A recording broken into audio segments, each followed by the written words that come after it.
Welcome back to another episode of the Growth Hacking Culture Podcast. Today, we are diving deep into a topic that's often overlooked in the hustle and bustle of the modern workplace: how to engage and retain long term employees. Now, you might be thinking, long term employees, aren't they already loyal and committed? Well, not necessarily. In fact, a recent study by Work Institute found that 25% of employees who quit the jobs have been there in the company for over 5 years.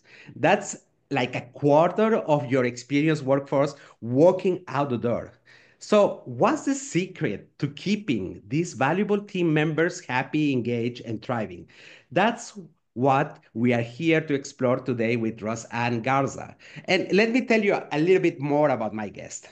She is the Chief Human Resources Officer for Kerbey Lane. For the ones in Europe, you might not know, but it is a famous coffee restaurant place in Texas.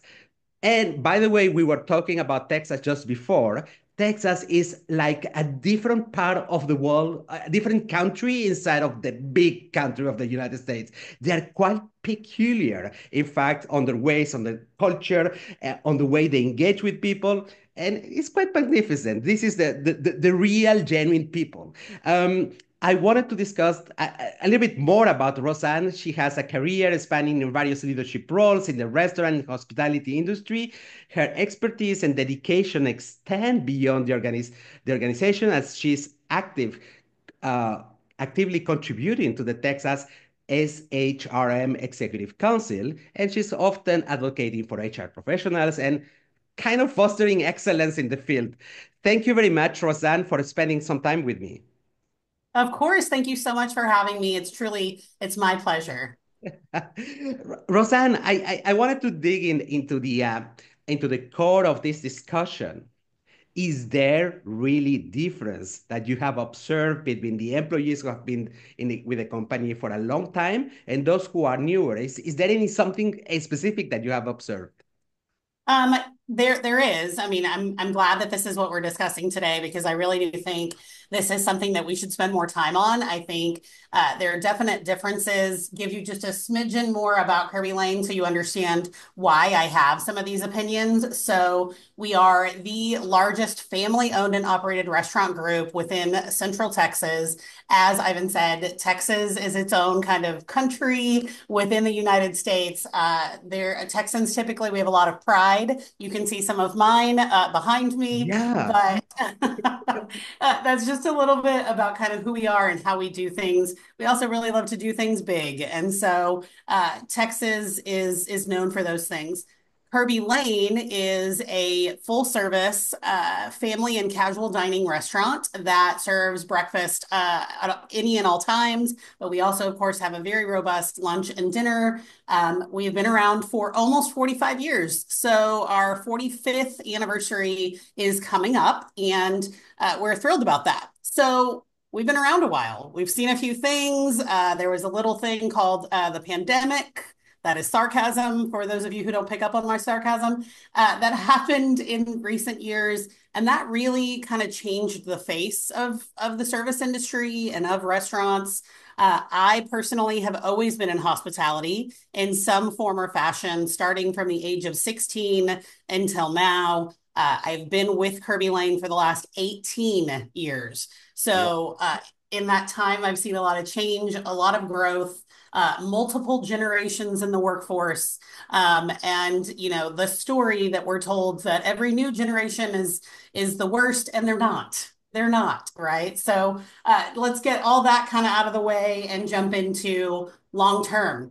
Kerbey Lane has many long-term team members, and that's been one of the things that has been most interesting for me to work on is how do we keep them engaged? How do we make them happy and keep them happy? And how do we utilize them to really be an active participant of our culture, of our organization, and of really indoctrinating anyone who's new?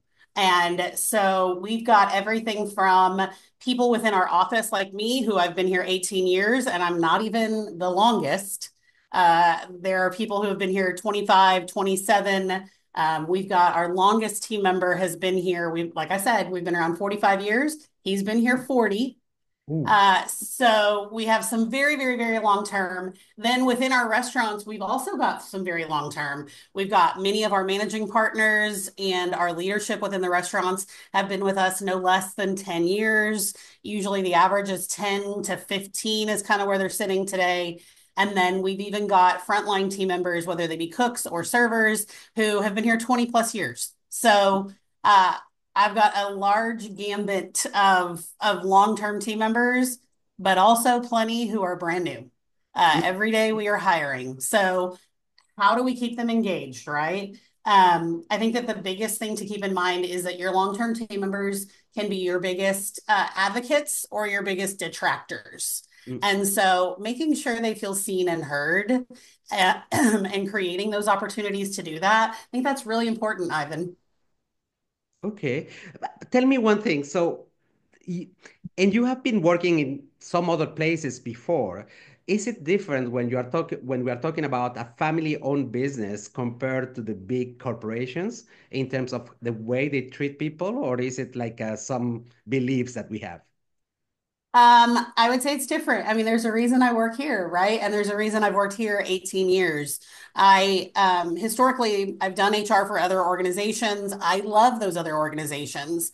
What I loved about Kerbey Lane and why I've stayed as long as I've stayed and plan to stay is ultimately this was the place where I knew I could put our team members first.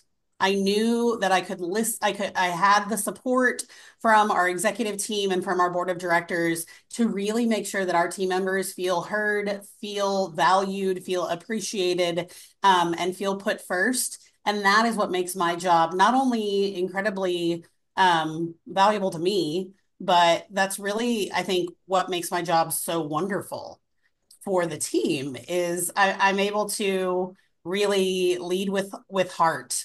And I think that that's something that organizations are really lacking. And this might be a stereotype, but like the bigger you get, the harder that is to do. Mm. And I've felt that here at times too as we've grown. And I'm really proud of our leadership supporting that and allowing me the opportunity to kind of lead with heart here. Is there any specific like tips or advice that you would like to give to these leaders to effectively communicate and engage with these long-term employees so that they feel like valued and heard? Yeah, I think that the biggest thing is transparency, transparency, transparency, right? Like these are the team members who have kind of seen the cycle of leadership. They've seen the changes that happen in the world. They've seen the changes that happen in your organization, and they know when you might be, not being as honest and as forthcoming as they would hope you would be. So I can't preach it enough. Transparency and vulnerability, I think, are incredibly important aspects of being a leader in an organization and of making sure that we're bringing in those long-term team members and keeping them and making them feel valued is talking to them, listening to them, hearing them out, and then doing something with that feedback, right? I think that those are some really important key takeaways there. Should leaders take more time to use them as a bouncing board for certain ideas more than with younger employees? I think so. So, like, one of the things that I think is really important is asking for their feedback. Make sure that you're singling them out, letting them know about changes that are coming in advance of them coming as early as you can. Of course, we understand that some changes there's confidentiality, some changes you're concerned about, like, negative feedback or pushback. I think utilize those long-term team members because they've really got the pulse of that organization and the pulse for us of that specific location to help us know and understand how's this going to go. What modifications do we need to make? What is the it that we don't get, Mm, right? I work really hard to not just sit at a desk and in this office, but there are periods of time throughout the year that it's really hard to get out and be in the stores. But I think it's really important that I am. And so, like, another thing that I do is I do HR office hours, and I do those office hours in the locations. mm. And I have like kind of a laundry list of things that team members can come and speak to me about. And it's great. When I first started doing this, it was a little bit unknown, a little bit awkward. And now it's really just kind of like getting together with friends, and they might have a payroll question, they might have a benefit question, they might also just want to know kind of the direction of the organization. And I don't think that any of those things are bad questions to ask. And I think that we as leaders need to be open to that and be ready to answer those questions for anyone. And long-term team members are usually the ones asking it. Uh, I have observed, in fact, many organizations trying to leverage the expertise, the wisdom that long-term employees have to develop these mentor programs for new team members using their expertise. But very often they fail. Is there a way to make it happen without this painful exercise of failing? Yeah, I think so. I think we all mentorship programs, I think, are incredibly important. We have them within our organization as well within Kerbey Lane. I utilize them outside of Kerbey Lane. I have mentors. I have my own personal kind of board of directors that I utilize to kind of keep me in check and guide me when I struggle. We should be giving those opportunities to our team as well. One of the ways that we do a little bit of a different spin on it is twofold. One, we don't do it for long periods of time. I think that sometimes the mentor mentee relationship can sometimes get a little burnt out, a little stagnant. Mm. And so I like much shorter increments, right? So I'm talking year a month, 30 days of mentorship, 60 days of mentorship, 3 months of mentorship. I'm not talking 5 years, right? So keeping it short and sweet and kind of up to date, present. The other thing we do is we want to make sure that a lot of times in that matching, they're not just matching each other because they do the same job. They're matching each other because they have a lot of the same interests. And when I say interests, I say personal interest, right? So an example of this would be we have a lot of creatives that work at Kerbey Lane, whether they be artists, musicians, actors, a lot of creatives. We have people who love board games. We have people who love video games, right? So what we do in trying to build those relationships and those mentorships is say, okay, these two match up because they both sing. One is a guitar player and one is a piano player, right? And that gives them some personal common ground to sort of build off of to then build into the relationship of working mentorship. I love that because it's quite interesting. I have never heard this approach of making it short, but I think it works. There is a little bit of this interest. I don't know enough this person, so and now I have 1 month just to get to know. So there is this intensity that can be used as a driver, and also the fact that if you know your people well enough outside of the corporate atmosphere, you know what are their passions, then this is even better because it's what is going to hook us together is more what we like in common rather than the job itself. Because sometimes, yes, we have to accept that we don't really always like our job because we have stuff to do sometimes, right? Right. Well, and I think it also like the way that it ends up working out long time for us is like you're building relationships, you're building friendships, and that turns those shorter term team members into longer term team members because we all know, right? Like you don't leave an employer because of the job necessarily, you leave a bad boss. Mm. You also leave a bad team, right? So like if you don't like your team, if you don't have connection to your team, you're much more likely to leave an organization. And so this is also our way of kind of building in that like social aspect and that social network so that they feel like part of the family from the get-go. Mm. Rosan, it's not always bright, the relationship with long-term employees. Some of them might be already unmotivated, less engaged because they have seen it. And for them, some of them, it might be this change or whatever is going to be a repetition of something that was done in the past.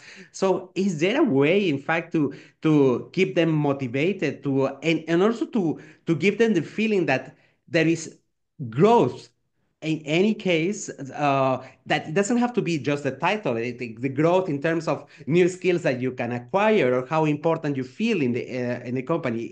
Is there any strategies that you have in your company? Yeah.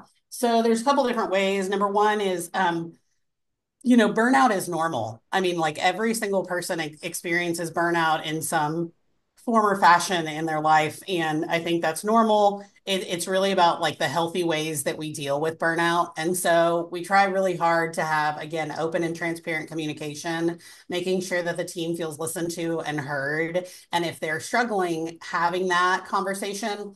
We also really, really believe in check-ins, right? So this it shouldn't be conversations with leaders shouldn't only be happening when something negative is going on. It should be happening regularly and often so that you're catching that stuff before it really is festering.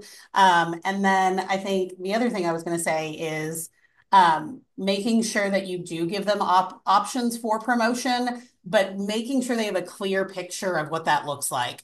So one Mm, of the things that we did is, I mean, probably I guess 10 or 12 years ago at this point, we created the HR department and the training department. We worked together and we created what we call a leadership growth model. And that details no matter what entry level position you come into Kerbey Lane as, it details a path for every single one of those roles that can get you all the way to being a managing partner.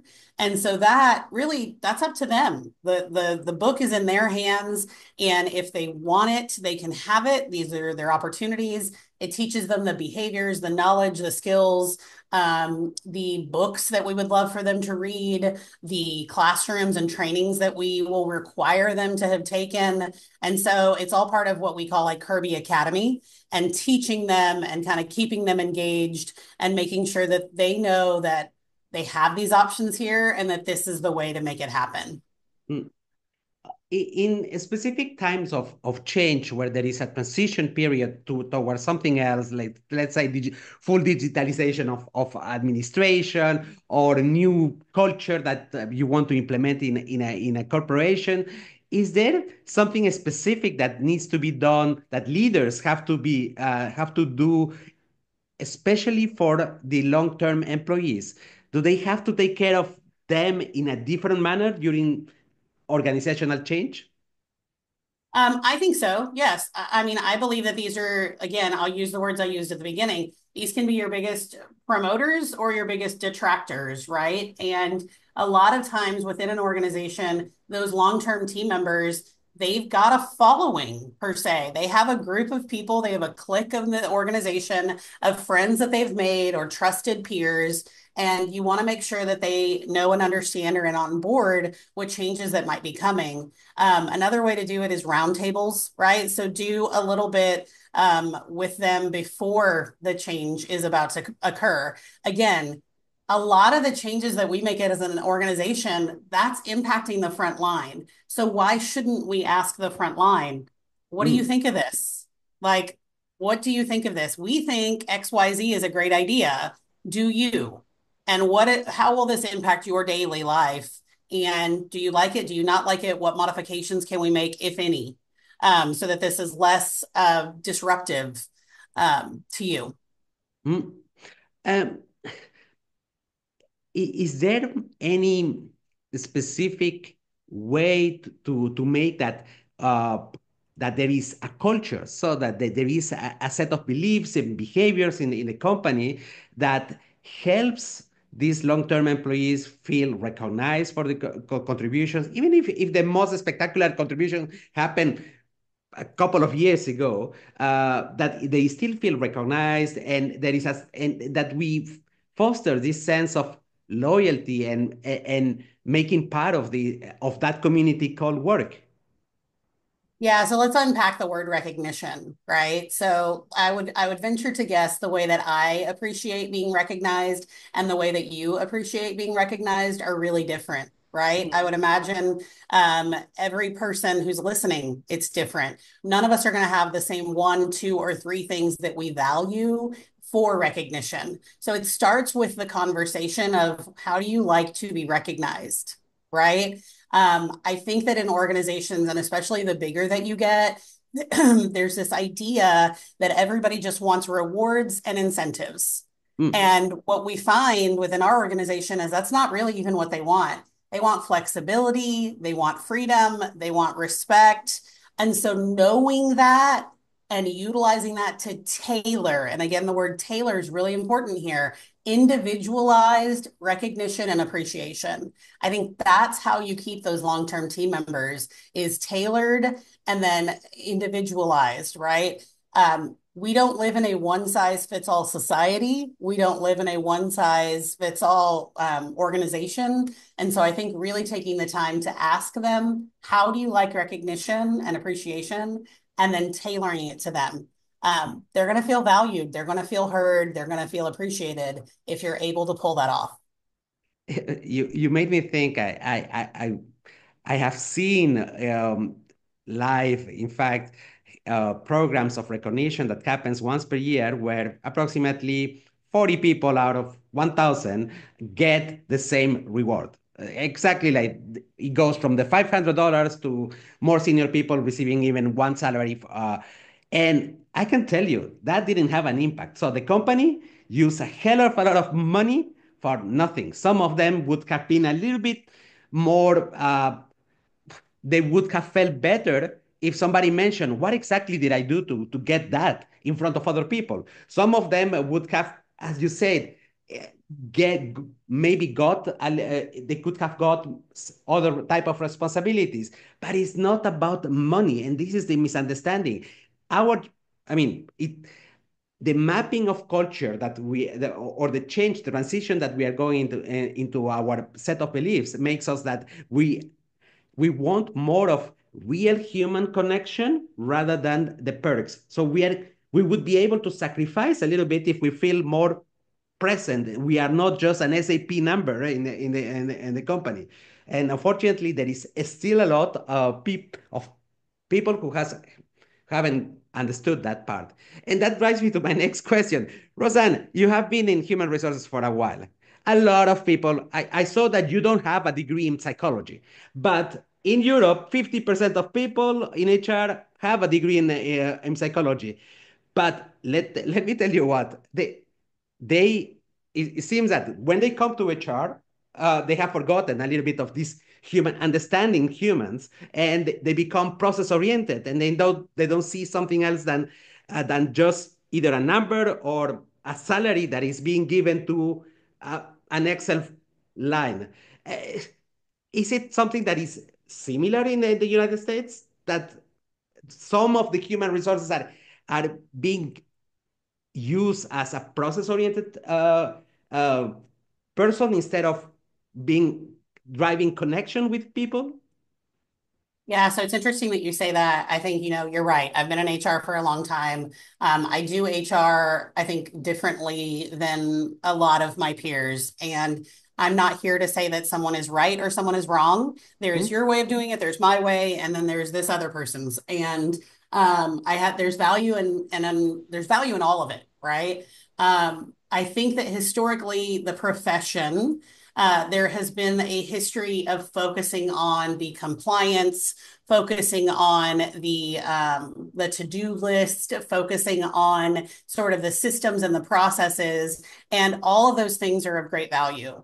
Do we have those things here? Of course we do. Do I support that aspect of it? Do I help create some of that? Absolutely. One of the big things that I live my life by, and that's in and out of work, is making sure that I'm spending equal amount of time on both things. So there's equal time on the process and the system, and equal time on the people and the need and the daily life, right? Never losing sight. None of this matters if you don't have the people, right?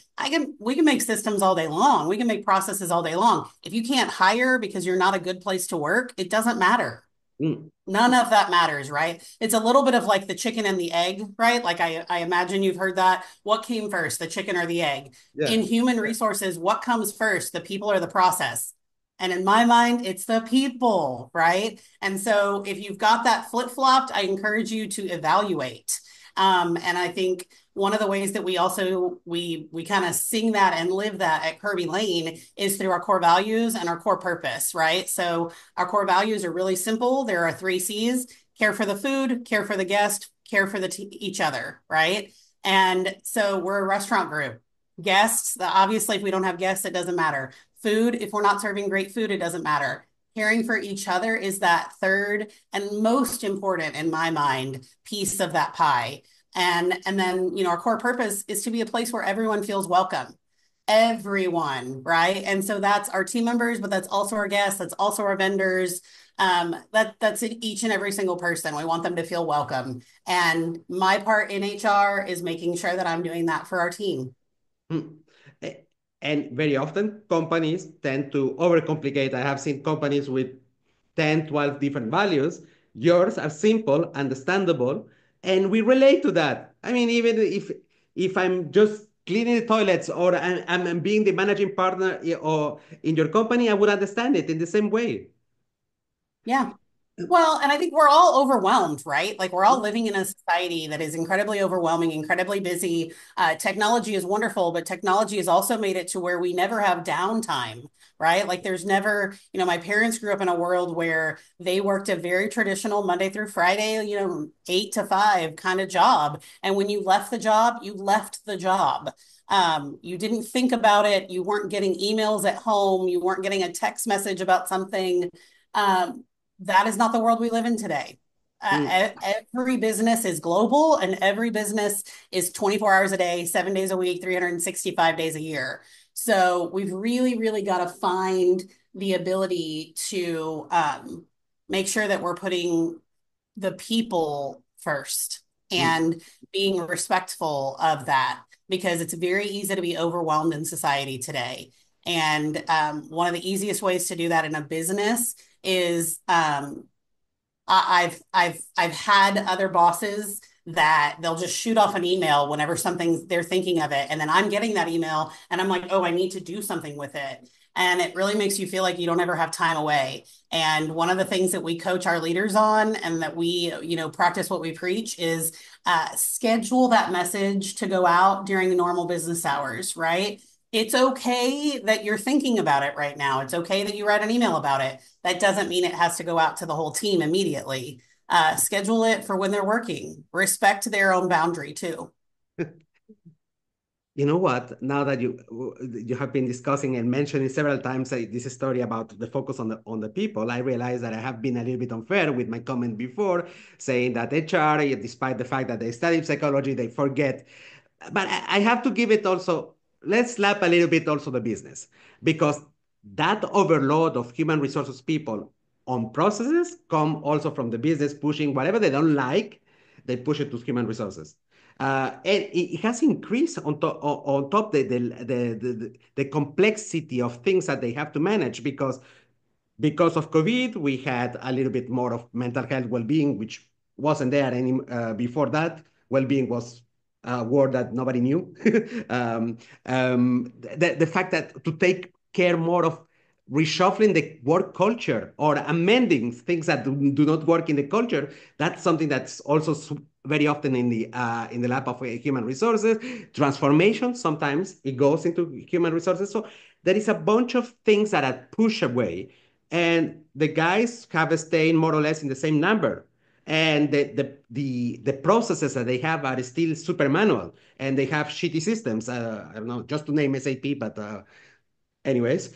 So how do we manage this load of complexity of the job with the still shitty systems to help automate, in fact, all the things that HR was doing already in the past? Is it a moment where we say this is enough? How we have overloaded HR with whatever the business don't like?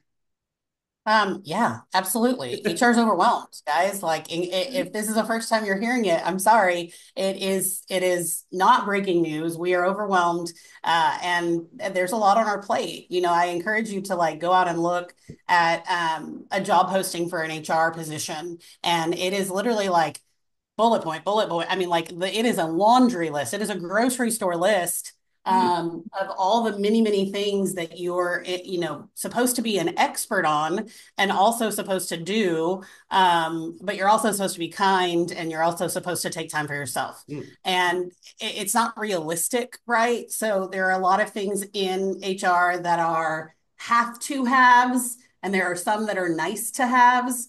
And I think really partnering with your, like I work really, really closely with operations. I work really, really closely with training and development. There is no way that the HR department, and sorry, one more. I also work really closely with our finance and our accounting, right? There's no way that like HR can do every single one of those things. And, it's so funny because for so long, in HR, the conversation was we want a seat at the table, right? And the table meaning we want a seat at the C-suite table, we want a seat with the executives, we want a seat on the board. And I'm so, so proud of how much in my lifetime, how much progress we've made. And we have that seat and we, are sitting with them. And here, most definitely, I feel very equal with the team. But the thing that is, I think, lacking sometimes for HR people is the skills to be able to present, to be able to lead, to be able to feel comfortable in that seat. And so I think that's really where HR is also going. I think HR is also going into the realm of being developed as leaders and figuring out how best to be a leader within your organization and feel comfortable and confident with like presentation, data, those sorts of skills that we historically, as a profession, it wasn't as on the forefront of where it is now. Mm. I have seen this transition, and it was during COVID that first you heard more of the voice of human resources protecting, talking about the employees, which was quite nice to see it in social media. That was wonderful.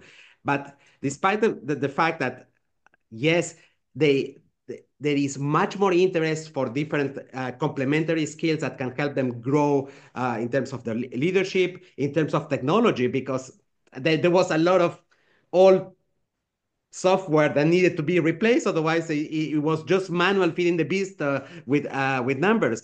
But I think still that not enough has been done in order to release them to so much manual work, because learning you need to be not stressed, and if you're stressed because you didn't finish all these Excel files with all the salaries of people, then you're stressed, you're not present, you're not paying attention to what you have to learn, unfortunately. Rosanna, is there any specific message that you would like to pass, especially for leaders, non-HR people, in order to tell them about this role that HR has in terms of the retention, engagement, and not this time, let's expand the topic more than just the long-term employees, of all the employees. Is there anything that they should know so that it works better, this integration of HR into the strategic vision of companies? Yeah, I mean, I think that the biggest thing is, I'm a big subscriber to Brene Brown and kind of her teachings, and I think she's wonderful, Sure. wonderful. And one of the things she talks about is vulnerability, and I think that that's you've heard me mention it a few times throughout our conversation. I think vulnerability. Sorry, there's my dog talking about Yeah, being I vulnerable. saw it. I saw And yes, I'm it. at the office, and yes, my dog is at the office because Nice. comes every day with me, and as do other dogs, right? Like that's part of our culture. And so I think going back to Brene, I'm on a first name basis with her now, apparently. But going back to Brene Brown, I think like, a strong back, a soft front, right? I think that as leaders, that's who we are. That's who you're looking for in an HR leader. You're really wanting somebody who has the strength to be tough and strong and protect the company and have the tough conversations when needed, but also having that soft front where you're welcoming everyone into your team and into, like at Kirby, a family. That's what we call it, and it's who we are. Mm, wonderful. Rosanne, we are ending this episode, which has been really eye-opening in terms of especially understanding how do you guys in this country, inside of the big country, are handling the people side, the long-term engagement of employees. If people have questions to you, how can they reach you out? Where can they reach you out? Oh, yes, please. I'm happy to connect, and please reach out to me on LinkedIn. You can easily find me on LinkedIn, and I would be happy to have any conversation. It was wonderful to talk to you, Rosanne. I'm going to be putting your LinkedIn profile under this episode. Thank you very much for this wonderful conversation. Thank you. Thank you for having me.